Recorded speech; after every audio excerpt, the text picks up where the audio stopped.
السلام عليكم ورحمة الله وبركاته. أهلا وسهلا ومرحبا بكم في قناة الأستاذة نور الإيمان. عدت لكم اليوم من جديد بفيديو جديد سأقوم فيه بحل التمرين الأول وبعد ذلك التمرين الثاني، وفي فيديو آخر سيكون فيه حل أوظف مواردي صفحة 67.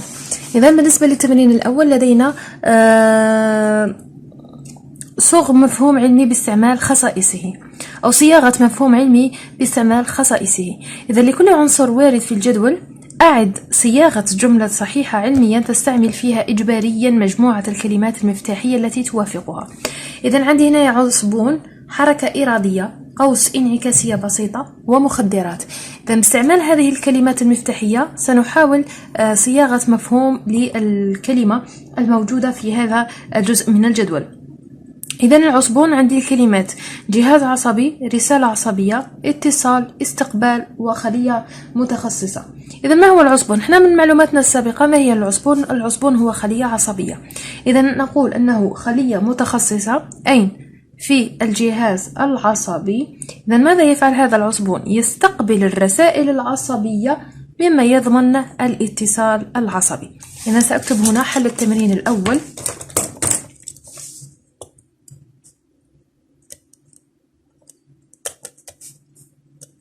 حل التمرين الأول صفحة 66. إذا ماذا نقصد بالعصبون؟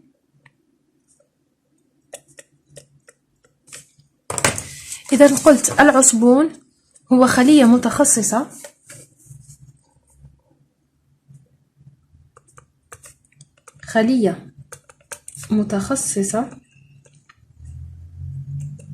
إذا خلية متخصصة أين؟ في الجهاز العصبي. خلية متخصصة في الجهاز العصبي. إذا ماذا تفعل هذه الخلية؟ تستقبل الرسائل العصبية مما يضمن الاتصال العصبي. إذا العصبون خلية متخصصة في الجهاز العصبي تستقبل الرسالة العصبية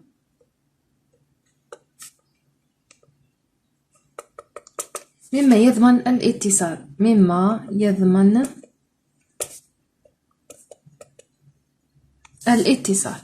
بعد ذلك عندنا العنصر الآخر وهو الحركة الإرادية.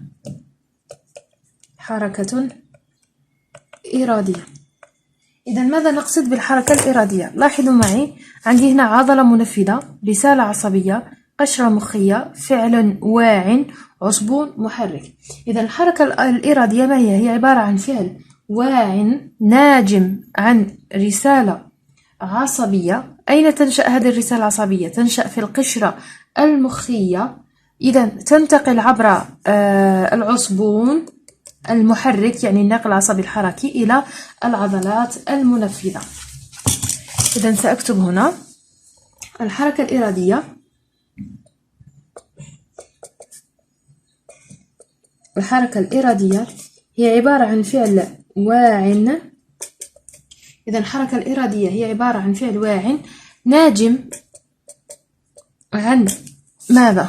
عن رسالة عصبية تولدت على مستوى القشرة المخية. ناجم عن رسالة عصبية تولدت أو نشأت على مستوى القشرة المخية. إذا على مستوى القشرة المخية. إذا بعد ذلك، بعد أن تتولد، ماذا تفعل؟ تنتقل عبر عصبون محرك أو ناقل عصبي حركي نحو العضلة المنفذة. إذا تنتقل عبر عصبون محرك اللي هو ناقل عصبي حركي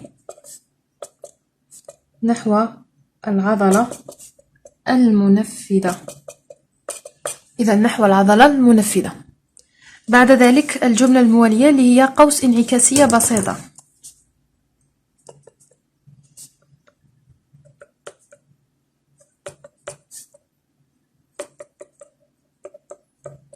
قوس انعكاسية بسيطة.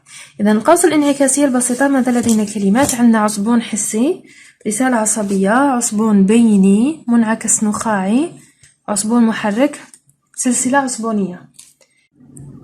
إذا نقول القوس الانعكاسية البسيطة هي عبارة عن منعكس نخاعي ينتقل عبر سلسلة عصبونية، رسالة عصبية، من العصبون الحسي إلى العصبون البيني فالعصبون المحرك. إذا نقول هي منعكس نخاعي،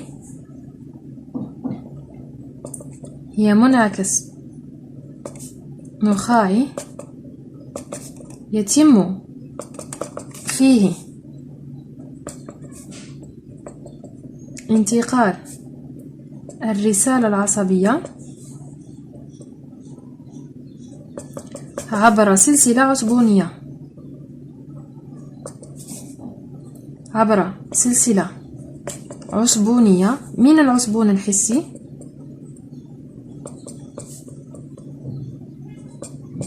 اللي هو ناقل عصبي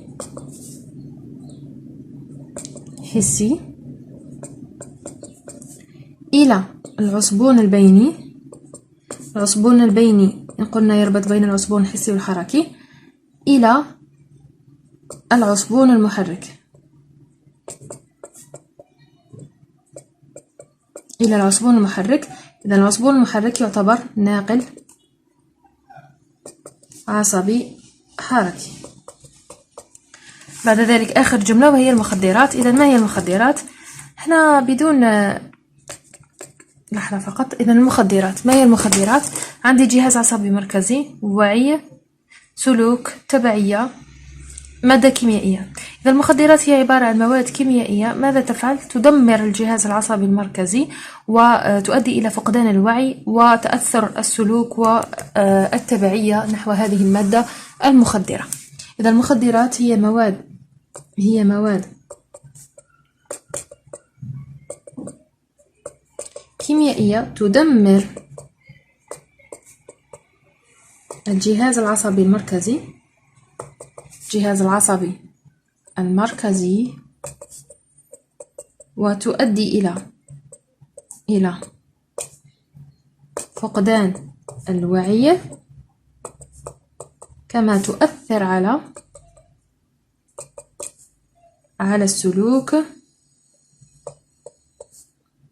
وينتج عنها التبعية.